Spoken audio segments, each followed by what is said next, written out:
പറഞ്ഞതാ. ഇപ്പൊ അമ്മയ്ക്ക് സമാധാനായില്ലേ? ഇല്ല, പാറു ഇവിടെ ഉണ്ടെന്ന് എനിക്ക് ഉറപ്പാ.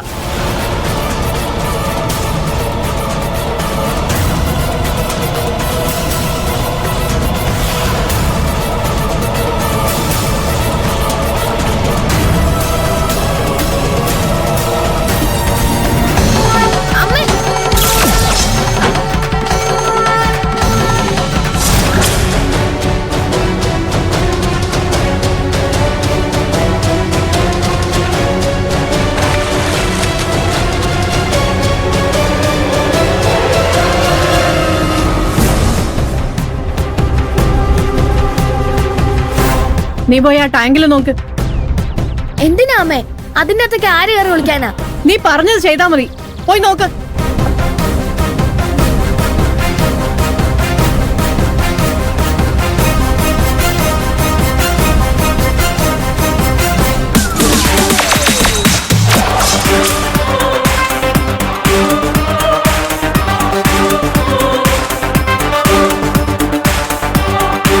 ഞാൻ അപ്പഴേ പറഞ്ഞില്ലേ ഇവിടെ ഒന്നും ആരും ഇല്ല. ആണോ? എന്നാ ടാങ്കിന്റെ അടപ്പങ്ങ് അടച്ചേക്ക്. അതിനകത്ത് ആരും ഇല്ലല്ലോ, പിന്നെന്തിനാ വെള്ളം ചെയ്തേക്കുന്നേ? അതങ്ങ് അടച്ചേക്ക്. നീ മൂടുന്നുണ്ടോ അതോ ഞാൻ അങ്ങോട്ട് വരണോ? വേണ്ട, ഞാൻ തന്നെ മൂടിക്കോളാം.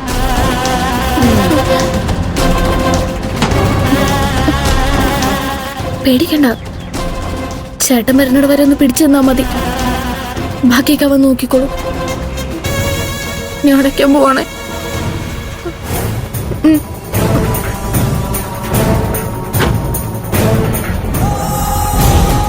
ആ വാ.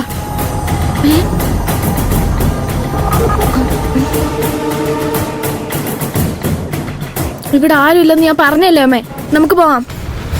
ടാങ്കിൽ ആരും ഇല്ലല്ലോ. ഇല്ല അമ്മേ. ആ എന്നാ പോയി മോട്ടർ ഇട്. അമ്മേ എന്ത് മോട്ടർ ഇടുന്ന പറയുന്ന കേട്ടിട്ടില്ലേ? അല്ല, ടാങ്കിൽ നിറയെ വെള്ളമുണ്ട്, മോട്ടർ ഇടേണ്ട കാര്യമില്ല. കൂടുതൽ തർക്കിക്കാൻ നിൽക്കണ്ട, പറയുന്ന അങ്ങോട്ട് അനുസരിച്ചാ മതി. പോയി മോട്ടർ ഓൺ ചെയ്യും. പോവാനല്ലേ പറഞ്ഞത്?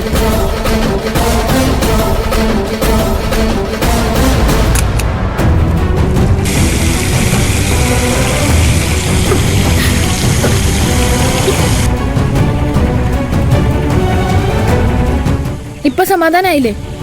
ഇനി താഴേക്ക് പോവാം. വെറുതെ എന്തിനാ ഇങ്ങനെ വെയിലും കൊണ്ട് നിൽക്കുന്നേ? അതിന്റെ അകത്തൊന്നും ആരുമില്ല, നമുക്ക് പോവാം. ആരും ഇല്ലെങ്കിൽ പിന്നെ നീ എന്താ ഇങ്ങനെ പരുങ്ങുന്നത്?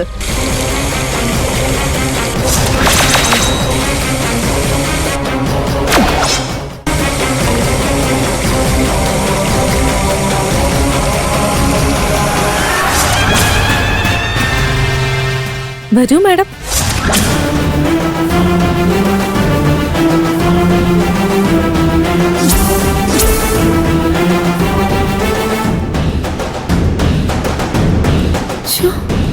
വരൂ മാഡം.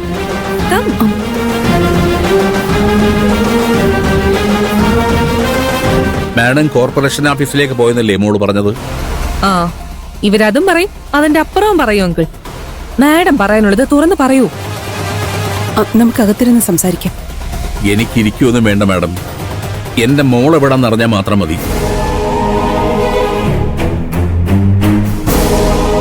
വന്നത് മുതൽ ഞാൻ അവളെ കുറിച്ച് അന്വേഷിച്ചോണ്ടിരിക്കുക.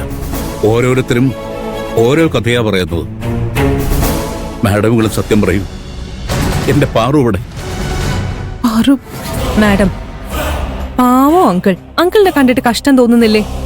ഇത്രയും നേരമായിട്ടും പാർവതിക്ക് എന്താ പറ്റിയതെന്ന് അറിയാതെ ടെൻഷനിലാണ് ഇദ്ദേഹം. ഇങ്ങനെ മടിച്ചു നിൽക്കാതെ സംഭവിച്ചത് എന്താണെന്ന് തുറന്ന് പറയൂ മാഡം.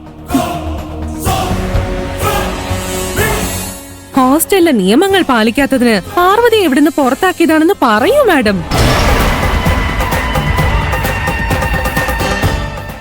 വളച്ചു കെട്ടി പറഞ്ഞാലൊന്നും ഈ അങ്കിളിന് മനസ്സിലാവില്ല. എന്തൊക്കെയാ മാഡം ഈ കൊച്ചു പറയുന്നേ? എന്റെ മോളെ മാഡം ഹോസ്റ്റലിൽ നിന്ന് പുറത്താക്കിയോ? നിങ്ങളുടെ മകളെന്നല്ല, മാഡത്തിന്റെ ഒരു മകളുണ്ടായിരുന്നെങ്കിൽ അവള് ഹോസ്റ്റലിലെ നിയമം തെറ്റിച്ചാലും മാഡം ഇതുപോലെ തന്നെ പുറത്താക്കും.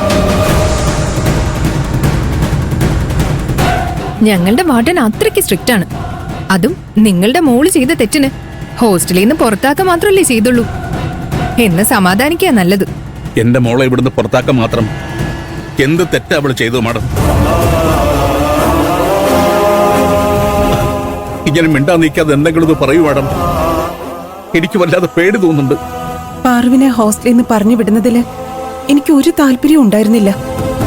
സാഹചര്യം അങ്ങനെ ആയിപ്പോയി. നിങ്ങളെ വിശ്വസിച്ചല്ലേ എന്റെ പാറുവിനെ ഞാൻ ഇവിടെ ആക്കിയിട്ട് പോയത്? അവൾക്ക് ഇവിടെ സംരക്ഷണം കൊടുക്കണം തീരുമാനിക്കാൻ മാത്രം എന്ത് തെറ്റാ എന്റെ പാറു ചെയ്തത്?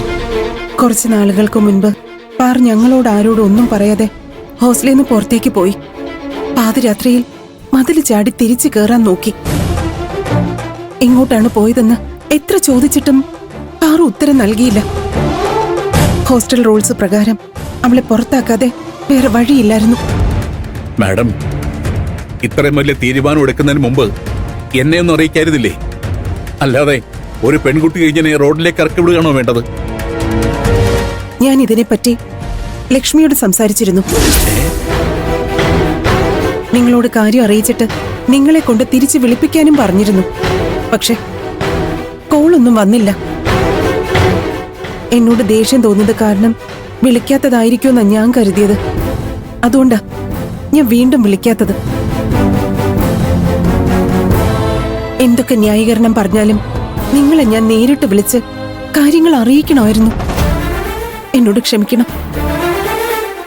മാഡം എന്തിനാ ഇദ്ദേഹത്തിനോട് മാപ്പ് പറയുന്നത്?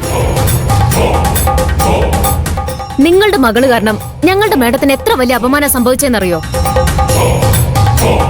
മാഡം ആരെയും പെട്ടെന്ന് വിശ്വസിക്കാറില്ല. പക്ഷെ പാറുവിനെ മാഡം കണ്ണടച്ച് വിശ്വസിച്ചു.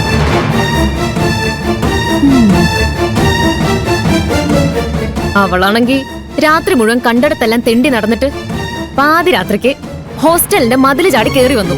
എന്നിട്ട് ചോദിക്കാൻ ചെന്ന മാഡത്തിനെ അപമാനിച്ച് വിടുകയും ചെയ്തു. നിങ്ങൾക്ക് പെൺകുട്ടികളെ മര്യാദയ്ക്ക് വളർത്താൻ അറിയില്ലേ? മര്യാദയ്ക്ക് സംസാരിക്കുമോളെ. നിങ്ങൾക്കൊക്കെ എന്ത് മര്യാദ? നിങ്ങൾ അവളെ മര്യാദയ്ക്ക് വളർത്തിയിരുന്നെങ്കിലേ പാറു കണ്ടവരുടെ കൂടെ രാത്രി മുഴുവൻ കറങ്ങി നടക്കും.